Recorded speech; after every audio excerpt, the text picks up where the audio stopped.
To, salamat po ha, tita.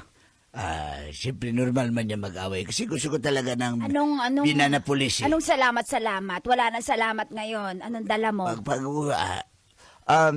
May dala po akong adobo. Yan din ang ulam namin eh. Ano to?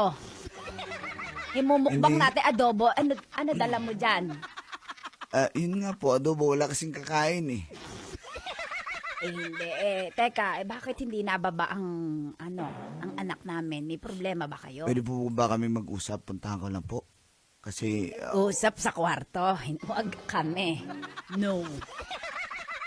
oo nga. Darling, parang di tayo dumaan sa ganyan. Pagbigyan Wala naman kasi yan. tayong kwarto noong... Yun lang. Sala, Hindi tayo mag-usap sa kwarto kasi yung kwarto natin, sala na rin, Oo, kusina na rin eh. Saka yung kwarto natin noong araw sahig eh. Kita yung sitro yung sahig eh. Oh. Kita ng manok yung gagawin natin Oo nga eh. oo nga. Kita ko rin yung manok, yung ginagawa nila. Ang laki ng itlog Alam ng mo manok. magbembang Oo. ang manok? Ay, gumagal. Ay, Bilis oo na nga. manok. Tito.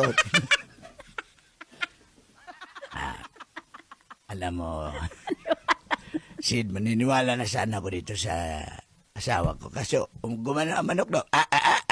Ano kasi manok yan? Di ba yung makapagsalita yung manok? Ayaw, cool. Bata pa ko, cool.